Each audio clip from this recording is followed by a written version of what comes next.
મોરબીના ધારાસભ્ય કાંતિ અમૃત્યા અને વિસાવદરના ધારાસભ્ય ગોપાલ ઇટાલિયા વચ્ચે જે ચેલેન્જ લાગી હતી એ ચેલેન્જ હવે અંતિમ પડાવમાં છે।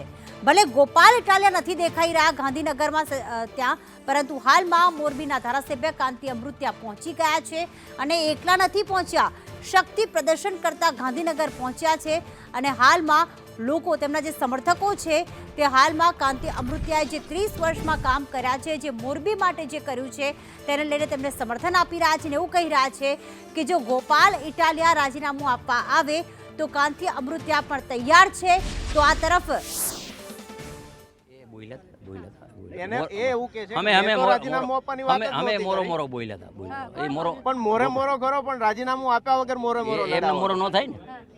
મોરો એમ ન થાય ને, બે હારે રાજીનામું દે તો થાય ને, નકર ચૂંટણી પણ થોડી ચૂંટણી આપે। તો તમારે કેવું પણ એક સવાલ કાંતિભાઈ, એક સવાલ એ છે કે તમારા મોરામાં જે લોકો લાઈનમાં લાગીને તમને જીતાડવા માટે ઉભા રહ્યા મતદારો, એમને ફરીવાર તમારે લાઈનમાં રાખવા? અરે મતદારોનો ઉમંગ છે ફરીવાર?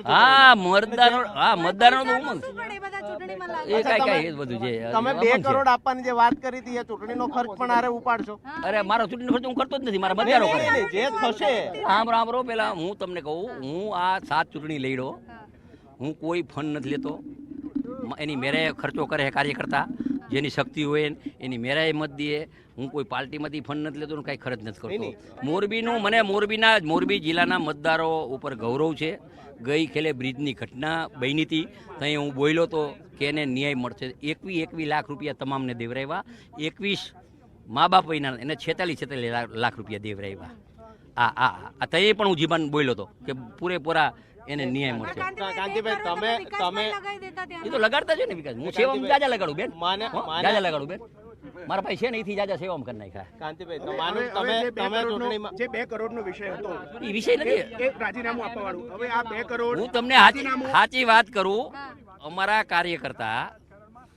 કાર્યકર્તાના જોરે, મારા જોરે ચૂંટણી આવે ને એટલે મત ઉપર શરત કરે અને સાફ કરી નાખે કે ને કોંગ્રેસને નામ પાડીને આર્થિક રીતે તો વાપરે નહીં મારા કાર્યકર્તા, આ સાફ કરી નાખે, પૈસા દેવાનું તેવડ ન હોય, મતે પૈસાની શરત કરે। જો કાંતિભાઈ, ચૂંટણી પહેલા બ્રિજ દુર્ઘટના થઈ અને જે રીતે કાંતિભાઈ નદીમાં પડીને બચાવવા માટે જે રીતે પહોંચ્યા હતા, અને એવું કહેવાય છે કે ત્યાંથી જ કાંતિભાઈનો ટર્નિંગ પોઈન્ટ આવ્યો ને એમને ઉમેદવાર બનાવવા જીતા પણ ખરા। તમારા કેટલા હવે ફરીવાર કાંતિભાઈ આ લડાઈની અંદર મેદાને ઉતર્યા છે, શું સ્વર્ણિમ 1, 2 ની પણ કઈ અપેક્ષા કરી? ત્યાં પણ હવે ચાન્સ મળે આ દબંગાઈના કારણે? તમારે કેટલા વાર થયા? મારે 35 વર્ષ। 35 વર્ષ તમે ક્રિકેટમાં રમી શકો? 35 વર્ષ પેલા કાનાભાઈ શું હતા વિસ્તારને પૂછ્યું? એ તો મને પણ ખબર, મેં પણ સાંભળ્યું છે, એટલે જ હું પૂછું છું કે કાનાભાઈ જે પ્રકારે જમ્પ લગાવ્યો હતો નદીમાં, એવો જ આ લડાઈમાં હવે જમ્પ લગાવ્યો? ના જમ્પ સ્વર્ણિમ 1 કે 2 સુધી? ના પેલા સાંભળો, આજથી 38 વર્ષ પહેલા મોરબી જિલ્લામાં એને મોરબી જ્યારે ચોકી હતી ને, ચોકી દેતા ખેડૂત, ત્યાં પણ હું લઈ રહ્યો હતો 38 વર્ષ પહેલા। એટલે પણ કાનાભાઈ, વાત એ છે કે આ નવી ચેલેન્જ છે, નવી શરૂઆત આ ગુજરાતની રાજનીતિમાં થઈ રહી છે। કાંતિભાઈ, કહેવામાં આવે છે ગોપાલ ઇટાલિયાના નામે તમારે ફેમસ થવું છે, એટલા બધા હું તમારા જલમ પહેલાનો ફેમસ છું, તમારા જલમ પહેલાનો ફેમસ છું। ના એમાં થઈએ ને હું ફેમસ પેલા સાંભળો, હું કોઈ ફેમસ થવા માંગતો નથી, હું મારો સ્વભાવ છે સેવાનો। અને ગજબની રાજનીતિ ચાલે છે। કાંતિ અમૃત્યા કહી રહ્યા છે કે હું તો ફેમસ તમારા જન્મ પહેલાનો છું। પત્રકારોને આ પ્રકારના જવાબ આપતા કાંતિ અમૃત્યા, બધાની વચ્ચે એક મોટી વાત અહીંયા પ્રીતિ આવી રહી છે સામે કે રાજીનામાના હાઈ વોલ્ટેજ ડ્રામા વચ્ચે વિધાનસભાની અંદર પ્રવેશ માટેનો કોઈએ પાસ સુદ્ધા નથી કઢાવ્યો। આ બધું જ લોકોની આંખોમાં ધૂળ નાખવા માટેની ગેમ છે। રાજીનામાની ચેલેન્જ આપનારા ધારાસભ્યે કોઈ પાસ નથી કઢાવ્યો, ના અધ્યક્ષને મળવા માટેનો પાસ છે, ના વિધાનસભામાં પ્રવેશ માટેનો પાસ છે। આ આખો રાજકીય ડ્રામા છે। મારા સહયોગી નિર્મલ મારી સાથે ફોનલાઈન પર જોડાયેલા છે। નિર્મલ, આ આખી ગેમ શેના માટે થઈ રહી છે? તો કાંતિ અમૃત્યા વિધાનસભાના પગથિયે બેઠા છે, પરંતુ પાસ નથી કઢાવ્યો, એને મળવા જવું છે અને રાજકીય ડ્રામા ચાલી રહ્યો છે। કાંતિ અમૃત્યા પત્રકારોને કહી રહ્યા છે કે તમારી જન્મ પહેલાથી હું રાજનીતિમાં છું। 38 વર્ષ પહેલા યાર્ડ લઈને આવ્યો હતો, પરંતુ એ જ કાંતિ અમૃત્યા આ વખતે બોલીને ભરાઈ ગયા હોય તે પ્રકારની રાજનીતિ ચાલી રહી છે। મોરબીમાં ચાલતા વિરોધને ખાળવા ગાંધીનગરના શરણે આવેલા કાંતિ અમૃત્યા હવે જે બોલી રહ્યા છે એ પણ સાંભળવા જેવું છે, પરંતુ બધાની વચ્ચે જેના માટે અહીંયા આવ્યા હતા, જે પાસની વાતો થતી હતી, વિધાનસભામાં જવાની વાત હતી, પરંતુ એમણે હજુ સુધી એવી કોઈ તસદી લીધી નથી. આ માત્ર ડ્રામા છે. મારા સહયોગી નિર્મલ મારી સાથે ફોન લાઈન પર છે. નિર્મલ, આ ગેમ શેના માટે છે?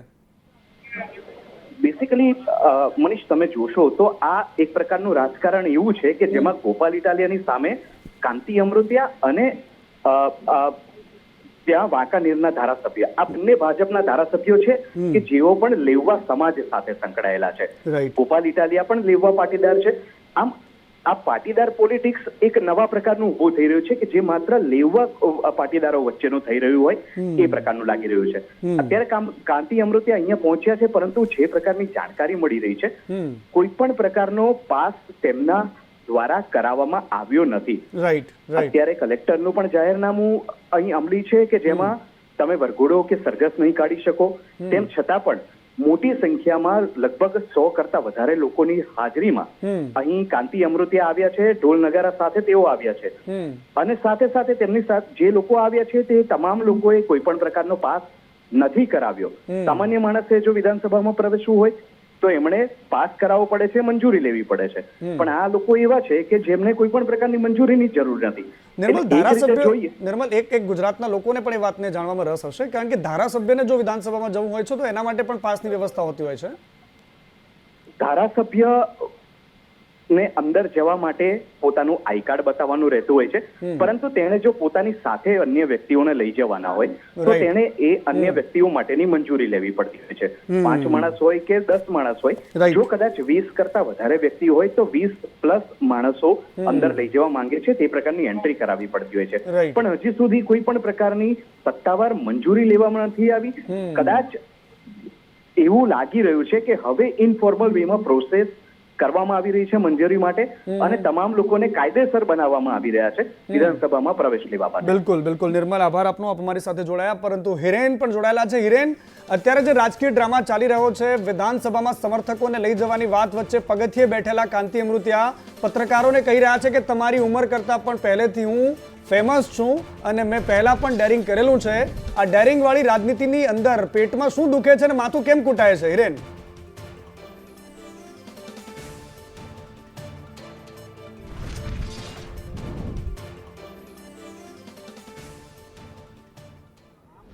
ગોપાલ ઇટાલિયાની એ ચેલેન્જ સ્વીકારી અને કાંતિ અમૃતિયા ગાંધીનગર પહોંચેલા છે.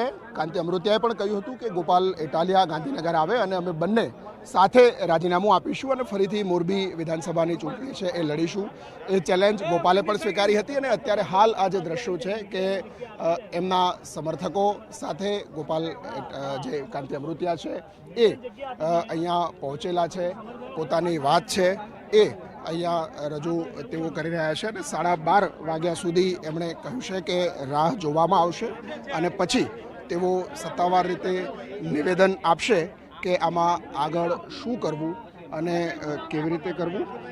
સાથે એમના પરિવારના લોકો પણ એમની સાથે છે અને એ પરિવારની સાથે અહીંયા તેઓ પહોંચેલા છે. પોતાની એ વાત ના, એ તો હોય ને. હવે 30% વિરોધી પક્ષનું હોય એ કરે ને. અમારા કાર્યકર્તા મત દેવાળા નહીં કરે. પરંતુ મોરબીની જે જનતા છે તેના દ્વારા પણ કહેવામાં આવી રહ્યું છે કે રાજનીતિ કરવી છે તો તમે જે રાજનીતિ છે તે કામની રાજનીતિ કરો, ચેલેન્જ કરો તો કામની ચેલેન્જ કરો. કામની ચેલેન્જ કરી લીધી છે. 4 દીમાં બધા કામ ચાલુ થઈ ગયા છે.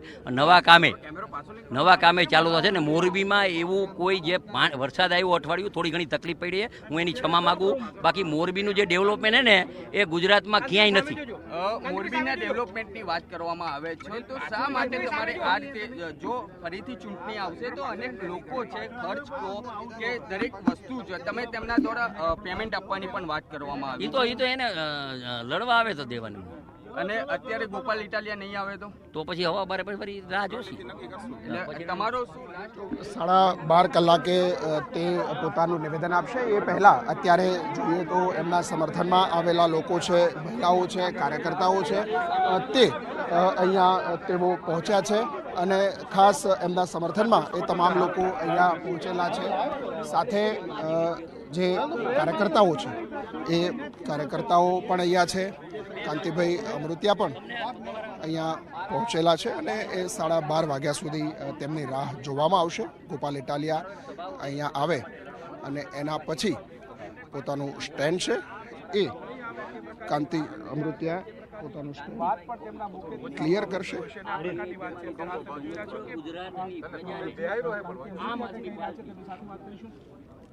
ગુજરાતની પ્રજાને મિસગાઈડ કરવાનો અને અધિકારી ઉપર તાનાશાહી કરવાનો જે ઝંડો ઉપાડ્યો એની મારા વ્યક્તિગત લડાઈ છે, પાર્ટીની વ્યક્તિગત લડાઈ. તો પાર્ટીએ કોઈ ઠપકો વપકો આપ્યો કે આવું કેમ કર્યું? પણ વ્યક્તિ ધારાસભ્યના ઈ તો તેના ઉપર તમે પછી મને કહે ને હજી તો કઈ કીધું નથી. અચ્છા કાંતિભાઈ કેટલા સમર્થકો હશે અત્યારે મેં કોઈ ફોન જ નથી કર્યો. ના પણ કેટલા હશે? કાંઈ જોઈ લ્યો ને તમે બધું. તો આપણે કાંતિભાઈ અહીંયા વિધાનસભામાં આવી રીતે બેસવાની કોઈની મંજૂરી લીધી છે ખરી? હું રાજીનામું દેવા આવ્યો, કાગળ મારવા લખેલો હોય રાજીનામું દેવા આવે એટલે અને એમને કાંતિભાઈ જો તમે રાજીનામું દેવા આવ્યા છો તો રાજીનામું આપી દો. હા, અમારે ગોપાલ ઇટાલિયન દેવાનું હોય.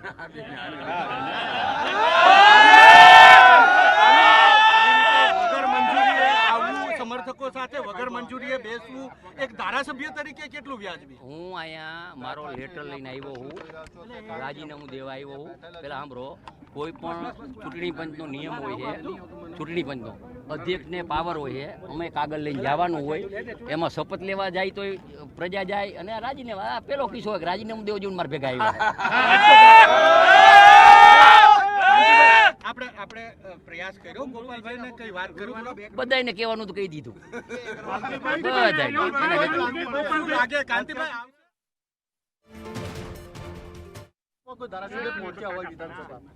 કાનાભાઈ 97માં ટોપના નેતારે પૈસા ન લેવામાં આજીવન કરી હતી.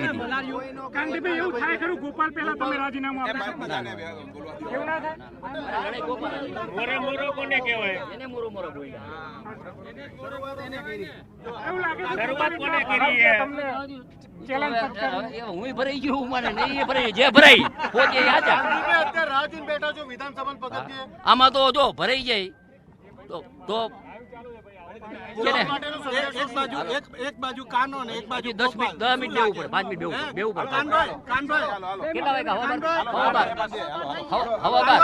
એક બાજુ કાનો ને એક બાજુ ગોપાલ. હું પ્રેસ દઈ દઉં. એક બાજુ કાનો એક બાજુ ગોપાલ. હવે પ્રેસ આપી દો. રાજીનામું આપવાના નહીં આપવાના? આપણે એક કામ કરો, રાજીનામું આપવાના નહીં આપવાના? એક મિનિટ ભાઈ, હું પ્રેસ એકલા દઉં, બીજા બધા આગળ રહેજો. પ્રદીપસિંહને અહીંયા જોડું માર્યું ને પ્રેસ દેવાની.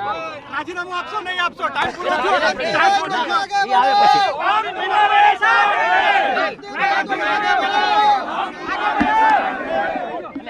એક મિનિટ